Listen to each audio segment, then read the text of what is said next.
Good afternoon. Good afternoon. Good morning. The committee will come to order. The Oversight Committee's mission statement is that we exist to secure two fundamental principles. First, Americans have a right to know the money Washington takes from them is well spent. And second, Americans deserve an efficient, effective government that works for them. Our duty on the Oversight and Government Reform Committee is to protect these rights. Our solemn responsibility is to hold government accountable to taxpayers, because taxpayers have a right to know what they get from their government. It's our job to work tirelessly in partnership with citizen watchdogs to deliver the facts to the American people and bring genuine reform to the federal bureaucracy. Let us be very clear today. The United States Post Office is in crisis. The American people lost in the range of $16 billion last year. They never wrote a check. The appropriators never had a meeting and authorized anything. And this committee was unable to take effective action. Last summer, the United States Post Office defaulted on $11 billion in payments required by law. And every day they lose $25 million as we speak. The situation is both unacceptable and as much Congress and the administration's fault as any of the hundreds of thousands of workers at the Post Office. Ultimately, we have kicked the can down the road, first in 2006 by not doing enough, and then every year since then. In 2006, I don't think anyone was predicting an additional 25% reduction in postal volume in just 6 years. The Post Office will and has continued to make some adjustments. Attrition has been a primary tool, but less people in large, out-of-date facilities is not the answer. Real reorganization, fundamental restructuring, right-sizing facilities, and being allowed to innovate in new products is essential. Today we will hear from two panels. Those two panels are in fact essential to us. We have an obligation, and Representative Smith, I appreciate your being here today. We have an obligation to 50 state and all the territorial delivery. We have a universal delivery system that is at the heart of what the Post Office does that no private sector company is tasked to do. And we're proud of that. And the Post Office has been proud of that for 200 years. But to preserve delivery to every point in the globe and every point in the United States by the U.S. Postal Service requires real change, including the retiree health care plan. We will hear today from the second largest postal union, which believes Mr. Cummings, my ranking member, does not go far enough and does not entirely do away with the retiree health care funding. And you'll notice I didn't say pre-funding, because if you stop making the payments, ultimately you will not be able to make those payments. Mr. Cummings knows that, I know that, and it's the reason that any bill that comes from this committee will restructure to the greatest extent possible, but recognizes that those bills will come due and they must be addressed by this committee if we're to be realistic about reforms that will guarantee a post office well into the next century. We could discuss plenty of reforms here today, but the truth is reforms are going to come primarily from us enabling the system to work properly. Congress must reduce or eliminate the kinds of preconditions we put on whenever possible while maintaining our requirement of universal service. Our commitment is bipartisan. Our need for a bill is urgent, and we intend to do it in the coming weeks. Among the most important cost savings that can no longer be overlooked is shifting the Postal Service from 6-day to 5-day. This was once opposed almost universally, but as time has gone on, we have found more and more of the major shippers recognizing that the alternative of higher cost is more unacceptable than having to adjust when you ship a package so that it arrives at the time that the customer needs it. But let's understand, going from 6 to 5 day, even if it achieves the $2 billion a year savings, is but a small down payment. We must look at every possible savings, and those savings must not be on the back of long-time workers. They cannot be on the back of those who have given their careers. We must find acceptable ways to offer retirement and right-sizing to postal workers, and I believe we can do that. At the same time, postal unions must join with us to work together to make the kinds of efficiency increases that allow high pay, good benefits to be earned now and in the future while delivering a product that can meet the requirement of the customer. I believe we can do that. I believe we will do that. I'd like to take a moment to thank my ranking member, who has worked hard on as far as we've gotten. I will not say that his vision of the bill and my vision of the bill are yet identical, but our teams have worked together, and we've worked across the dome. As a matter of fact, I'll now ask unanimous consent that a letter signed by both the chairman and ranking member, Senator Carper and Senator Colburn, be placed in the record. Without objection, so ordered. We in the House, we in the Senate, must get together, and we must do it this year if we are going to begin to have the Post Office make the changes now, with the money that we are currently losing being the money we invest in no longer losing in the future. And with that, I recognize the ranking member for his opening statement. Thank you very much, Mr. Chairman. I want to thank you for your words of bipartisanship. I am reminded that towards the end of last year, we were working feverishly trying to come up with a bill, and I think we got about 85% there. And so I do believe we'll be able to accomplish that, and I pledge you we will work hand in hand to achieve that. So I thank you for convening today's hearing, and I thank you for agreeing to my request to invite Mr. Cliff Guffey, the president of the American Postal Workers Union, to be with us today. During our April hearing, we were able to hear from the letter carriers, and I'm pleased that today we have a chance to hear from officials who represent the men and women who work in our postal facilities. As I've said repeatedly, the Postal Service is a vital link that binds our nation together. Our job in Congress is to enact comprehensive legislation that will strengthen those links by ensuring that the Postal Service offers products and services that meet the changing demands of consumers while operating an efficient and effective network that provides all customers with timely and convenient access to these vital services. The financial challenge facing the Postal Service is familiar to us all. Last year, the Postal Service reported losses of approximately $16 billion. That's with a B. Losses have continued this year, and the Postal Service has borrowed all of this $15 billion it is authorized to borrow from the Treasury. Obviously, these losses are simply unsustainable. Unlike any other agency or business in the nation, however, the Postal Service faces the legal burden of pre-funding 100% of its future retiree health costs, and this requirement is a key contributor to its losses. The Postal Service has taken numerous steps to reduce its costs, including offering buyouts to employees, reducing operating hours at thousands of post offices, and closing dozens of mail processing facilities.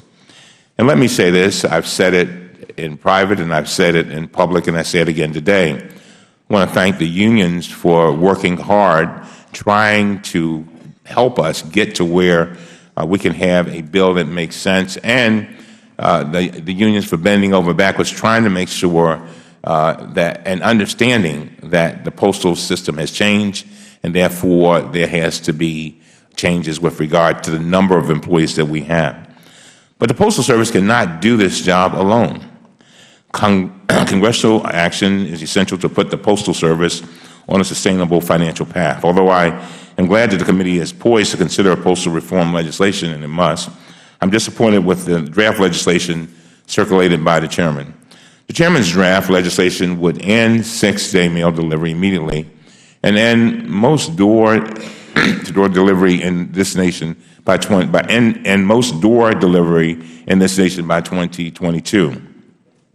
Rather than returning the overpayments made into the federal employment retirement system to the Postal Service, Chairman's bill would burden the Postal Service with yet more debt by increasing its borrowing authorities, something the Postal Service has repeatedly said they simply do not want. The Chairman's bill includes an extreme provision that would abrogate existing union agreements and require that they be renegotiated to include provisions allowing the Postal Service to unilaterally lay off or dismiss employees, including those who have decades of service. Chairman's bill would also remove postal workers from the existing federal workers' compensation system and establish a postal-specific system that would reduce benefits below those provided under current law. There is a more sensible alternative to this approach. This morning I introduced the Innovate to Deliver Act, which has co-sponsors to enable the Postal Service to operate more like a business it was meant to be. My legislation would give the Postal Service increased operating flexibility while ensuring that revenue meets expenses. Specifically, my bill would create a new Chief Innovation Officer in the Postal Service charged with leading the development of products and services that enable the Postal Service to capitalize on new business opportunities. My legislation also would amend the schedule for retiree health payments, recalculate the Postal Service's pension surplus using postal-specific characteristics, return this surplus to the Postal Service, and provide key tools to right-size the Postal Service workforce in a compassionate manner that respects and honors these employees' dedicated service over the years. If we reject extreme measures that harm postal workers, increase the Postal Service's debt, and destroy existing services, I believe we can identify common-sense provisions that provide common ground solutions. It is possible to develop and finalize legislation that we can all support, and I urge the Chairman to choose this path. With that, Mr. Chairman, I ask for unanimous consent to enter into the record the statements of the testimony from the following: the National Association of Postal Supervisors, the National Association of Postmasters of the United States, and the National Active and Retired Federal Employees Association. Without objection, so ordered. And with that, I yield back. I thank the gentleman, and before I recognize the chairman of the subcommittee, I just wanted to take a liberty here with the ranking member.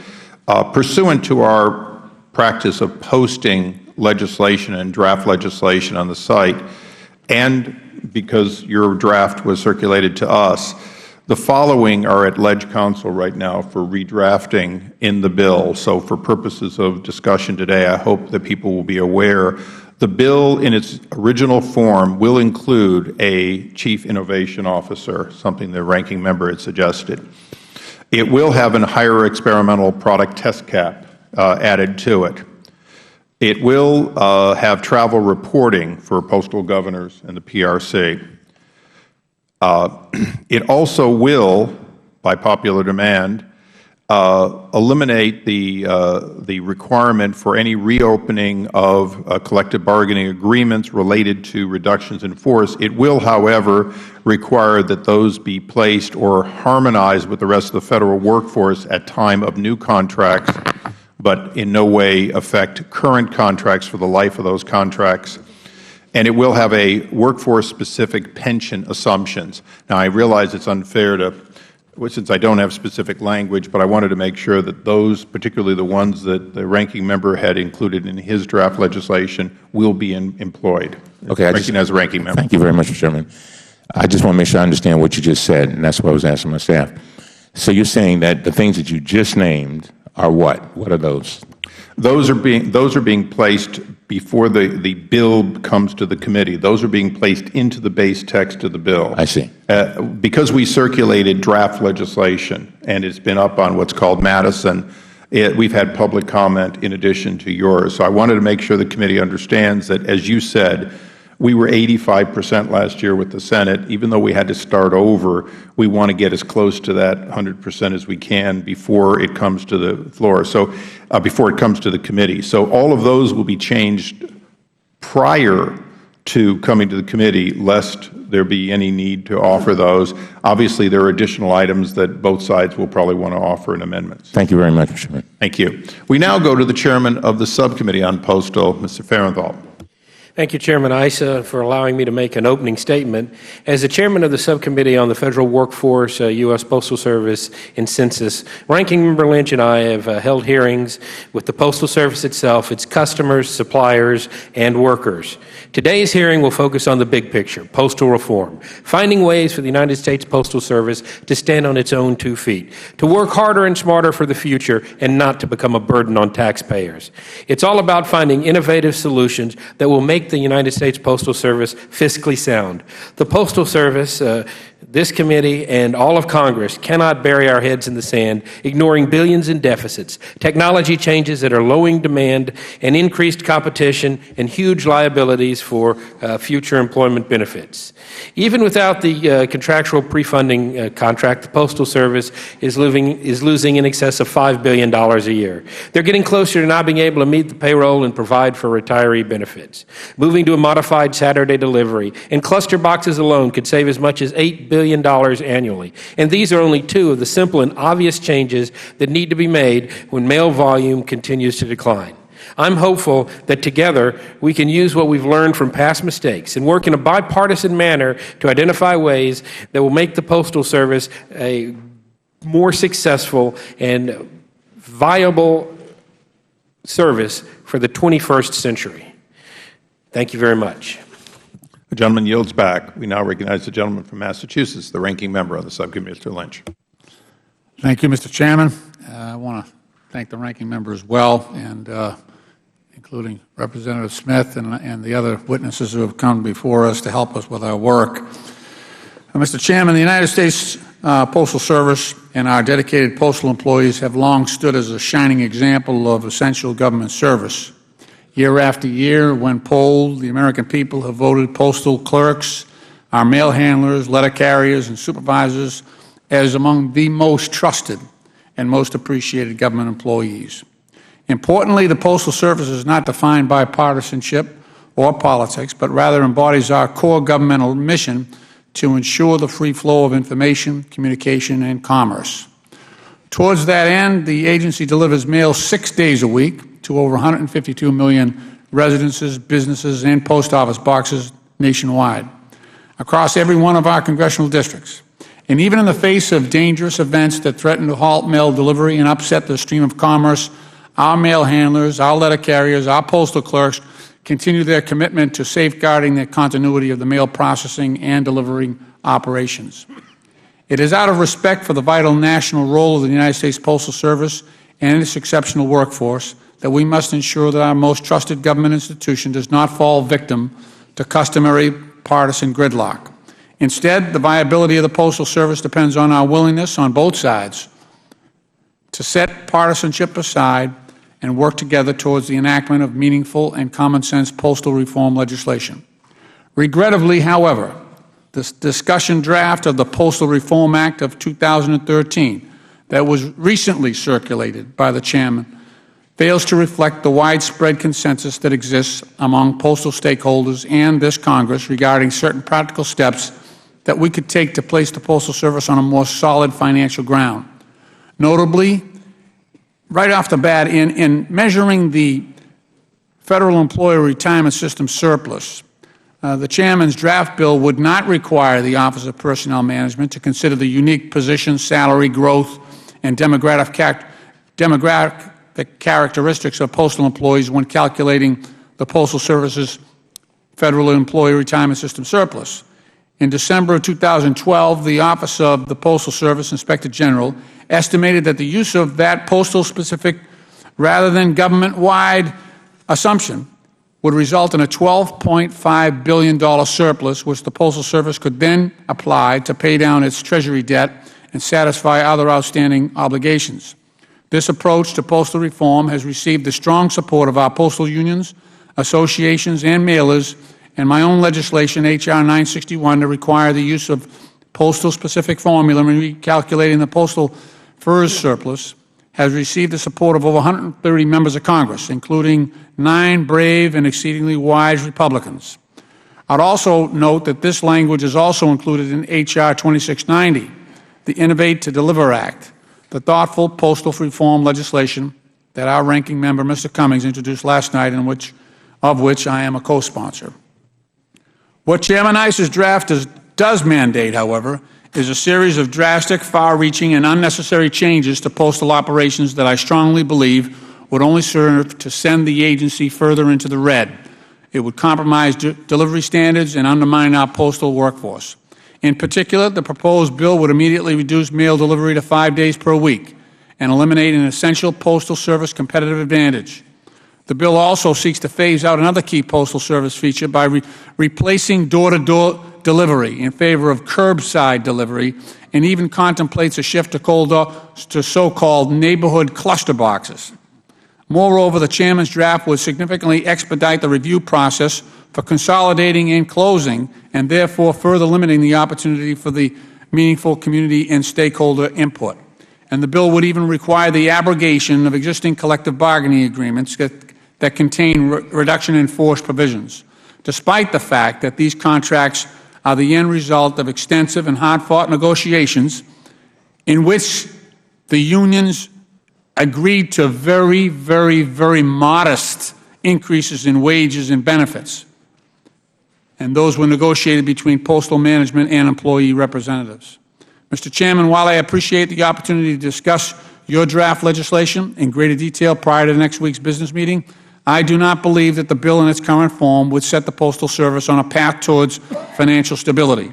Accordingly, it is my hope that today's hearing will also allow us to focus on our collective attention on those areas of postal reform that can form the basis of a truly bipartisan postal reform package for the sake of the Postal Service, our postal stakeholders, and the American people. Thank you, Mr. Chairman, and I yield the balance of my time. Thank you.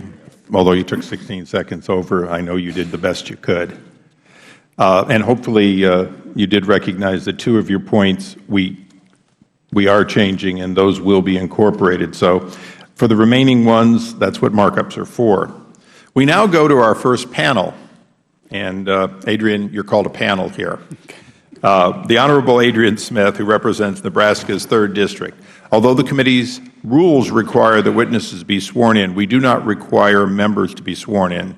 So, Congressman Smith, you're recognized for 5 minutes. Thank you. Good afternoon, Chairman Issa, Ranking Member Cummings, and members of the committee. Thank you for the opportunity to participate in today's hearing on the future of postal reform. We certainly need solutions. I come before you today as Nebraska's 3rd District representative to discuss the importance of the United States Postal Service to our rural communities. The Postal Service continues to face a severe fiscal crisis, losing $25 million per day. Congress needs to ensure the Postal Service continues to uphold its mission to serve all Americans while addressing its long-term challenges. Throughout rural America, the Post Office is the center of the community and a link to the rest of the country, and even beyond. Every day, I hear from constituents who are concerned about losing access to basic mail services. Those in my district are among the most reliant on the Postal Service. I myself reside just a short walk from my local post office in western Nebraska, and I know firsthand the impact the Postal Service has on small-town Americans. To us, the Postal Service is not just a convenience. It is a pathway to information, products, medications, and services which are essential to our daily work and lives. Millions of Americans are at risk of being further isolated without access to mail services.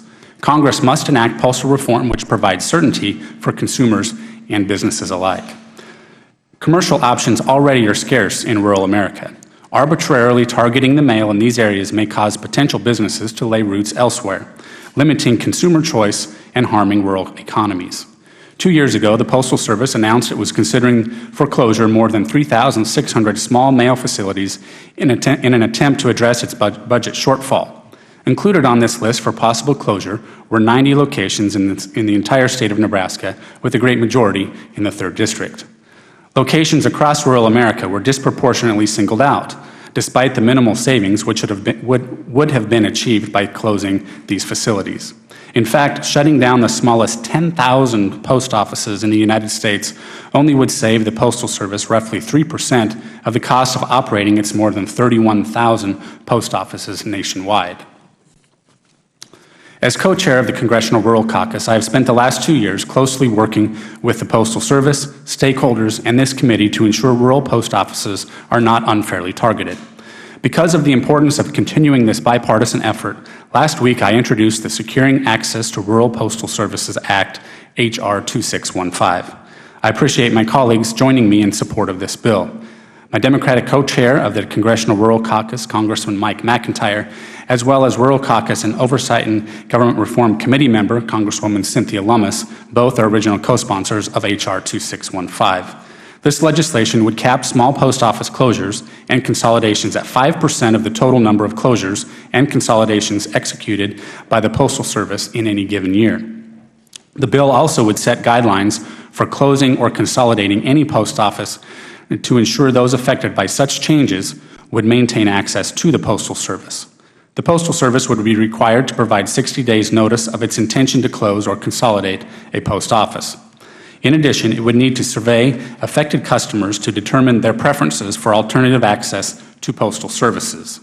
If the Postal Service is unable to provide access through the alternative chosen by survey participants, or if the preferred option is determined to be cost prohibitive, it would be required to provide access to postal services through a different means and give written explanation for why the surveyed option was not possible.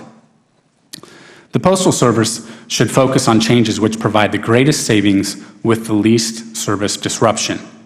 My measure allows the Postal Service flexibility to pursue needed cost-cutting reforms while ensuring rural Americans are not disproportionately affected. I am pleased the Securing Access to Rural Postal Services Act will be included in this year's comprehensive bill, the Postal Reform Act of 2013.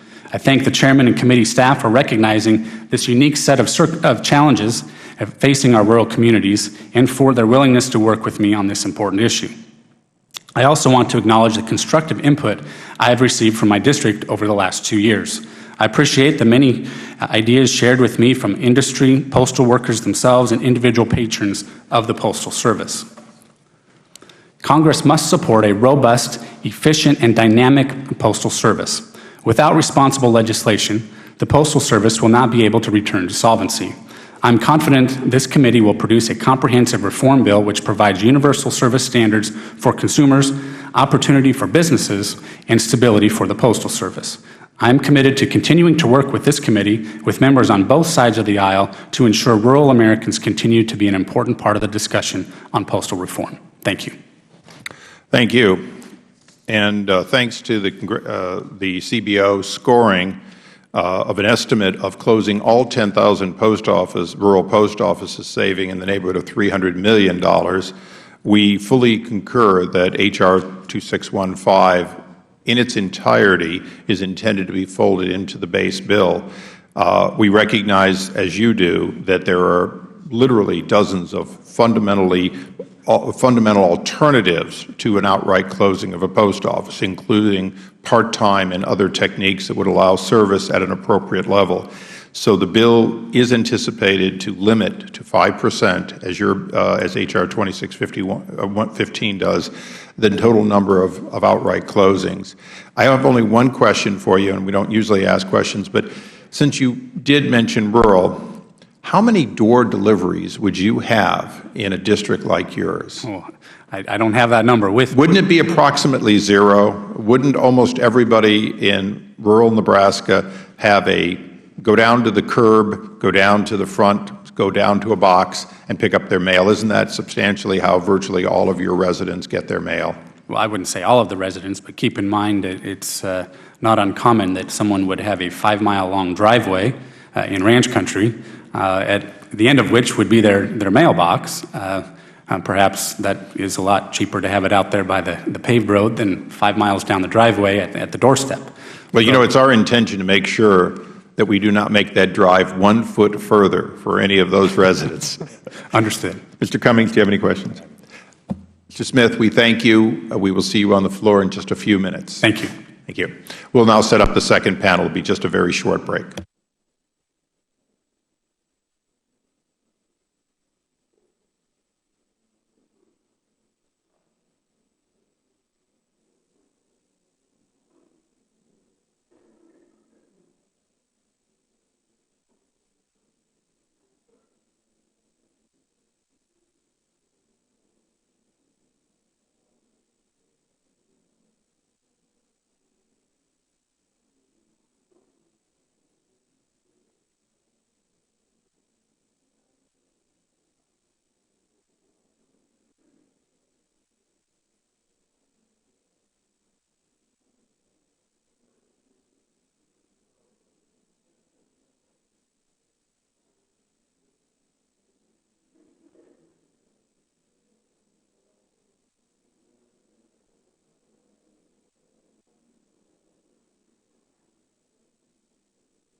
I thank all the witnesses for their patience.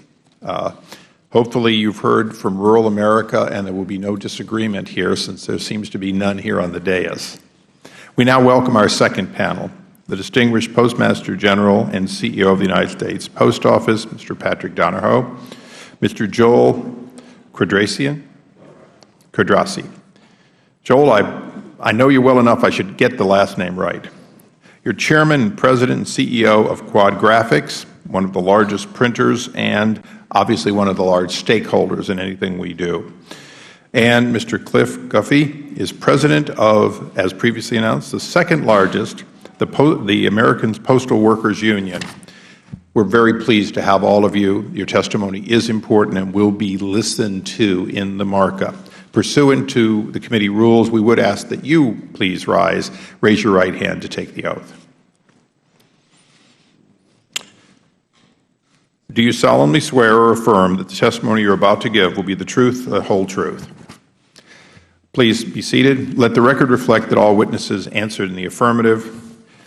I will warn you all that about the time Mr. Donohoe finishes, there will be a bell. That will let us get through all three of you, and then we will break for a period of time necessary to take the votes and, unfortunately, the once-in-a-Congress picture. So members, being politicians, are not likely to return until after they get their picture taken. Mr. Donohoe. Thank you, Mr. Chairman. Good afternoon. Good afternoon, Ranking Member Cummings, members of the committee. Thank you, Mr. Chairman, for calling this hearing today. Let me begin by thanking the committee for taking on this important challenge of restructuring the business model of the Postal Service.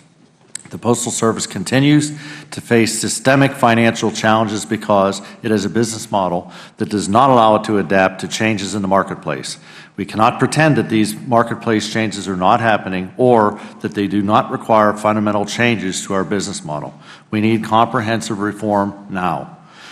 In the past 18 months, the Postal Service recorded $19 billion in net losses, has defaulted on $11.1 billion in retiree health benefits to the Treasury, and without legislation this year, we will be forced to default on $5.6 billion in payments due to the Treasury on September 30th, 2013. Our liquidity also remains dangerously low. Our financial condition should not obscure the fact that the Postal Service plays a vital role in American commerce and delivers great value to its customers. Our package business is growing and very strong, and our marketing mail will remain strong for the long term. Unfortunately, delays and declines in first-class mail overshadow the healthy parts of our business and efforts we've taken to adapt to the lost revenue. We've taken aggressive steps to reduce costs. Since 2006, we've reduced our annual cost base by over $16 billion. We've reduced the size of their career workforce by more than 200,000 employees, have consolidated more than 350 mail processing facilities, modifying hours right now in operations at 13,000 post offices, and have eliminated 21,000 delivery routes. We have been able to accomplish these incredible operational changes because of the tremendous dedication and effort of our employees. It is to their credit that the organization continues to provide high levels of service to our customers and community during such change. America deserves a postal service that can adapt to the basic marketplace changes and invest in the future. It needs a postal service that can evolve and change over time. The Postal Service has advanced a plan that can meet these expectations, and it requires fundamental changes in the way that we currently do business. Mr. Chairman, we're seeking the authority under law to control our health care and retirement costs. We can completely eliminate the need for pre-funding retiree health benefits if we can move to our proposed solution. Our goal should be the elimination, not just re-amortization of any pre-funding, and this is achievable. Our employees and retirees will also benefit from lower premiums and get the same or better health benefits. Just by pursuing this one element of our plan, it can reduce annual costs by $8 billion. We seek the ability to establish a defined contribution retirement system for new employees. Given the changes that will occur in our industry in the coming decades, I believe it is fundamentally unfair to the Postal Service and future employees to maintain a defined pension system. With the authority to move to a schedule that includes 6 days of package delivery and 5 days of mail delivery, the Postal Service can save nearly $2 billion annually. The American public supports this delivery schedule and it's financially responsible step to take.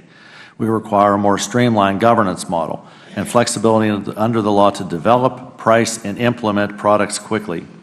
And we're also seeking a refund of approximately $6 billion in overpayments into the federal employee retirement system. If Congress can pass legislation that addresses each of these areas, we can close a $20 billion budget gap by the year 2016 and operate on a financially stable basis. If we do not gain that flexibility, our unsustainable losses will continue and we will risk becoming a significant burden to the American taxpayer. There's a simple question to ask about the legislation this committee is in the process of developing. Does it enable $20 billion in savings by 2016? We believe our plan meets this test and provides the most responsible approach for customers and employees, but we cannot implement it without legislation. Mr. Chairman, we are quickly moving down a road that leads straight to a large financial chasm. The postal legislation can be a bridge over that chasm. If we build the bridge properly, the Postal Service can have a bright future.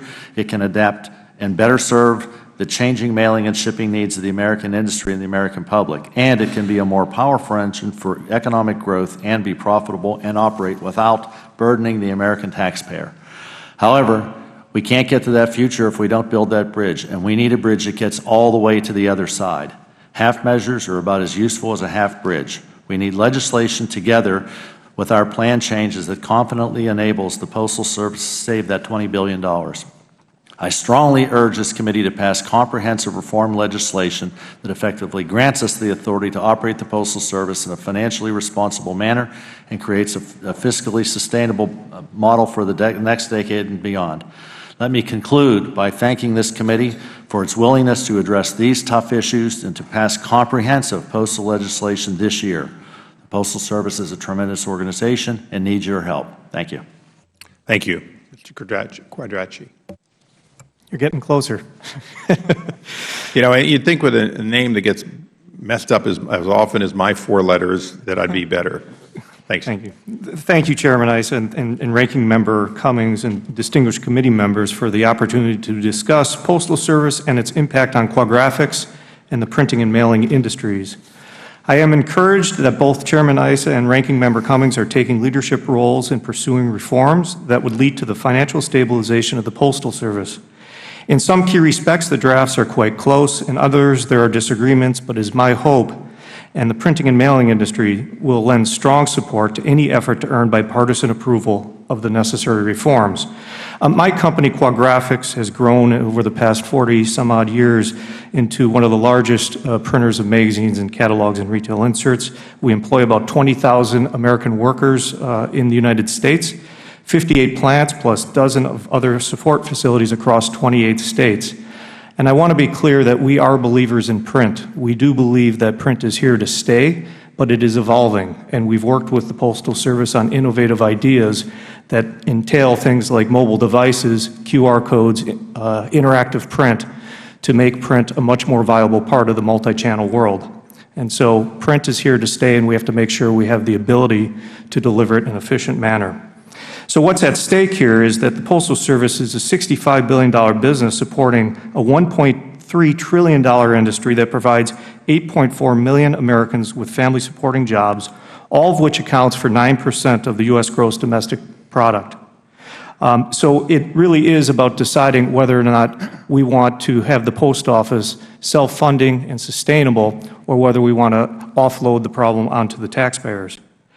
In terms of the decline in volume and excess capacity that exists, pricing back in 2007, the significant increase that happened then along with the recession, has led to a permanent reset within the printing and mailing industry. The last rate increase before the CPI cap was implemented in 2007, which was double-digit in size, led to double-digit decrease in volume. On the heels of that rate case, the Great Recession continued the erosion of volumes to combined impact of about 25% out of the volume of not only the post office, but our industry. This, we believe, has become a permanent reset because people have figured out how to be more efficient, as well as have used things like the internet and tablets to take the place of some of that spend. The reality is the USPS and private industry must right-size to the demand, as price increases will not provide additional revenue, but will lead to further erosion of demand. Excess capacity and costs are the problem, and it must be fixed. The Postal Service has the capacity to produce approximately 300 billion pieces of mail. However, the projected volume in 2013 is closer to 150 billion. This is an unsustainable fact that leads to costs far outweighing the actual demands. If excess costs were removed, the cost of delivering the products would be much closer to being aligned. Quad-Graphics has a lot of experience in right-sizing, unfortunately. When the Great Recession happened and the industry lost its volume, because we had a strong balance sheet and a strong business, we were able to take advantage of it.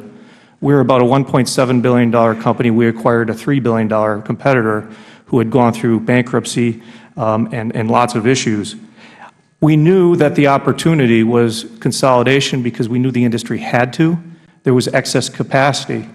We took on the hard work of closing over 21 plants throughout our network to make sure that the remaining business, the resulting business of this combination, would be sustainable on into the future.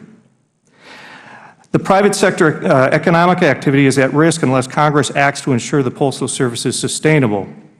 The Postal Service reform cannot wait until the last minute as it hurls towards insolvency. The crisis of confidence is already costing the industry customers and volumes as marketers decide how best to spend their advertising dollars. Fear of more large increases in pricing will scare volume away.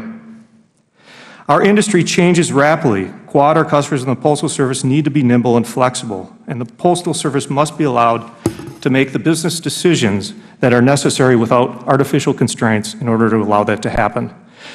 For the reform to be legitimate and effective, we believe there needs to be 6 key provisions in this: assuring the Postal Service has the authority to streamline its operations to right-size the capacity, maintain a postage rate structure with a CPI cap, change in the delivery schedule to 5 days, something the industry hasn't been clear on, but I think we feel that in conjunction with the rest of the reforms, we're willing to support 5-day delivery and can adjust to it. Return the USPS its overpayments to the federal employees' retirement system, reamortize of payments for pre-funding retiree health benefits from 10 years to 40 years without impacting what is due to the employees, and also provide the USPS the ability to go out and shop different health care benefits, something that Quad-Graphics has experience at doing, and our cost happens to be 20 to 30% lower than all industry. And so there are options out there not only to shift where things are paid, but actually to reduce how much has to be paid. So I thank you, Mr. Chairman, for the time, and I urge you to move this along as we are at a stage where our customers are concerned. Thank you. Thank you. Mr. Guffey. Thank you, Chairman. I want to thank you for adopting some of Senior Member Cummings' proposals right up front, especially using the postal demographics. I think that's a huge step forward. The Postal Service was not broken in 2006 when Congress passed the PAEA. As a consequence of that legislation, it is nearly broke, but it still is not broken. Even today, it delivers mail to every address in the United States and delivers 6 days per week at less than half the cost of mail in other industrialized nations. As a matter of fact, I think we looked at England. England's is 0.6 of a pound, so it's $1 a letter there, and there are no discounts. I think the discounts in this country are appropriate. They're well, but taken in a whole with the whole Postal Service, everything is operating properly, and there needs to be some adjustments to save this grand institution. Congress needs to legislate to remove the burden of health benefits pre-funding. With that and a few other changes, the Postal Service can continue to provide excellent and universal service to the American public. Individual mail processing plants and post offices should not be judged in isolation. They are a necessary part of a universal service network. I'd like to point out that probably over 250 plants have already been right-sized. And we are to the point now where the more right-sizing that we get, the more the mail is delayed. In other words, if the mail is delayed 2 or 3 days by going to other plants and getting to the point where it loses its value to the customers, and we lose the opportunity to keep the customers that we have now if we keep right-sizing. Right-sizing is not wrong. It's not inappropriate as long as it doesn't damage the product. And the product needs to be universal service overnight or 2 days at maximum. Small offices where the mail is going is just as important as large offices where the mail begins. Without the network, none of the network pieces will work. all the pieces fit together. Cutbacks due to financial pressures have caused a severe cut in service. The situation will only get worse if postal management is forced or permitted to continue its present course. The network consolidation plan the Postal Service announced in May 17, 2012 is really a plan for dismantling and weakening the Postal Service. After reviewing that plan, the PRC concluded that the net savings from all these cuts in service could be as little as $46 million. Although this may sound like a great deal of money, it is only about 0.06% of the postal revenues. More optimistic cost savings projections are built on ridiculously high assumed productivity increases. I am sure the members of this committee have seen numerous press accounts, as I have, that report strong complaints from postal customers about delayed mail because of the network consolidations. We received an article today about the fact that Fastenal Corporation's finances have been damaged by delayed mail. Their accounts receivable are not receiving the monies in a proper time frame. Mail is being delayed more than the Postal Service thought it would be. When a mail processing facility is closed, mail is sent to a distant facility for processing. It is very common for delays to occur and for mail not to be transported back to the original processing area for an on-time delivery. In many places, postal managers have tried to address this by requiring mailers to mail before the end of the business day. When mailers cannot do that, such changes cut off mail and delay it a full additional day. These unintended delays are compounding the effects of the Postal Service reduction in delivery standards. Where the Postal Service is intended to delay mail 1 or 2 days, the actual effect is greater. The Postal Service now plans to deliver Tuesday's mail on Wednesday or Thursday. Often it does not get delivered until Friday. Mail intended for delivery later in the week is not being delivered until the following week. These are unnecessary cuts in service to the public. Congress should require the Postal Service to provide overnight delivery of first-class mail in local delivery areas and prompt delivery of first-class mail elsewhere. Congress also must recognize that solving this problem will require an increase in postage rates. The Postal Service should be permitted to raise rates to increase postal revenue as long as the increases are consistent with the market for postal services. The CPI cap should be repealed. The situation facing the Postal Service is dire. It is important for the Congress to refund Postal Service overpayments to CRS and FERS. Postal Service payments to CSRS and FERS should be recalculated on the basis of Postal Service employees' experience. Congress should reject proposals to create a new class of business mail. Further, the Postal Service, the Congress should not require to make some of the changes that the Postmaster General is asking, but should allow it. The unions and management can work together to create a better postal service for all of the employees of the Postal Service. I think the unions are willing to do so. It's necessary, but do not require that which could be allowed to happen. Thank you. Thank you. I'm going to try and squeeze in a first round of questions, try to minimize the time you have to wait.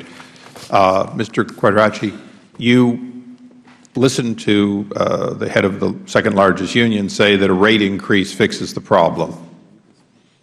What does a rate increase do to the customers that you serve, which represent in flat mail probably more than any other single group? Well, I think it would be devastating. I mean, selfishly, I should want it because I'd have fewer competitors at the end of the day, but I don't think that's what we want to do here. We saw in 2007, when our customer base had a significant increase, we saw a direct correlation to the drop in count. Remember, for people like catalogers, people who are using the mail to sell product, there's two lists. There's the customer list, people they already have captive, but then there's the prospecting list where they're trying to get more customers. And the problem is there's a response rate. If the response rate isn't great enough to offset the cost, they drop that and they find other ways to prospect. So we will see a devastating reduction in volume from our customer base if that were to happen. Thank you. Mr. Donahoe, you have exigent authority to raise rates. So in a sense, you could do what Mr. Guffey is asking. You have to balance those. What do you think would happen if without reducing most of the loss through other means, if you simply sort of wrote a rate increase of 20% roughly across the board, roughly what would be needed to balance the books, right? If I wrote a rate increase of 20%, Mr. Quadracci would faint. But you'd lose how much business? You're at, let's say, It would be more $64 than billion. 20%. What would you be with? More than 20%. In our plan. And what would that do to the efficiency of the system if that much volume dropped off? We already have a substantial amount of overcapacity. Our plan calls for no rate increases over the CPI. It's predictable. Customers can plan on that. They're planning budgets right now for what they're going to mail next year. That's why we're so careful, and that's why we are pressing hard for their legislation now. Let's get this done. These guys can plan on what they're going to put in the system. We're getting some growth back. We don't want to hurt that growth. Now, if we did do this increase and we lost 20% volume, in a sense, we would have 20% of the letter carriers idled. In other words, there would be, even though it's not allowed under the current collective bargaining, 20% of letter carriers would have nothing to do if 20% of the volume went away. Wouldn't that be true? If we lost 20% of the volume, it would be devastating to our finances. Well, I just want to understand from a labor standpoint, if we want to maintain the maximum number of efficient, effective postal workers in the processing centers, in the retail operations, and carrying the mail to every point in the nation, the maximum number of people being used efficiently is based on the maximum volume. Isn't that true? That's true. So volume drives the question of employment, assuming people are efficient and effective, right? That's correct. Mr. Guffey, one of my questions, one of Mr. Cummings' ultimate questions too, is don't we need to get the maximum level of efficiency, use attrition and other means to help reduce the workforce to match the current volume and keep the price low or as low as possible to maintain the maximum volume and thus the maximum employees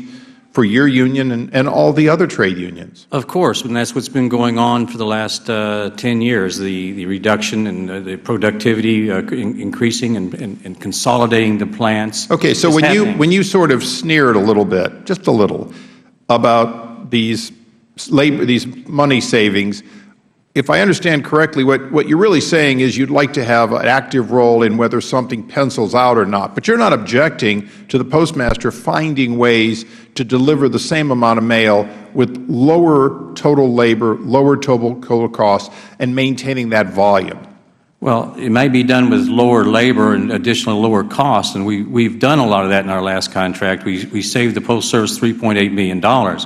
When I talk about raising the rates, I'm not talking about a 20% raise. I think I would faint just as much as my I just want to look at $16 billion of loss, or even if you did all the maneuvering you could do under current law, it would still be, you know, on $64 billion in revenue, you're losing more than 12 sans these readjustments of retirement.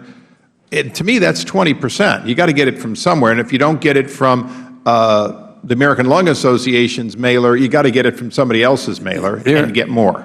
There are reductions we're talking about here in refinancing the long-term health insurance for the retiree. Right. We're talking about many things. Right, and all of that's on the table. Absolutely all of it's on the table. So that would not throw all the cost savings into a rate increase. Okay, I just want to understand that, and the point that I was making, and hopefully we all three of you are going to agree, is the least desirable part of any reform is the rate increase that inherently drives down volume. Is that agreed across the board? Well, that's the last thing you really want if you can find savings without including health care cost savings. If you can find savings without reducing those things which drive people to use your service, that's the best solution, right? Correct, but that would also include the fact not slowing the mail down, because that will also drive them away. This committee is very concerned about quality of service.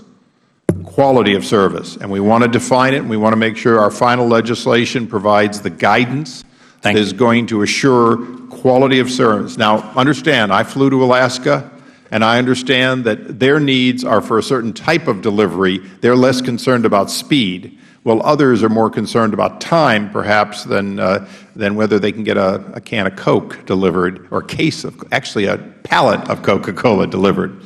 Mr. Ranking Member, I think it would be fairer if we pick you up when we come back. I want to thank you all, and we'll stand in recess until after that last vote.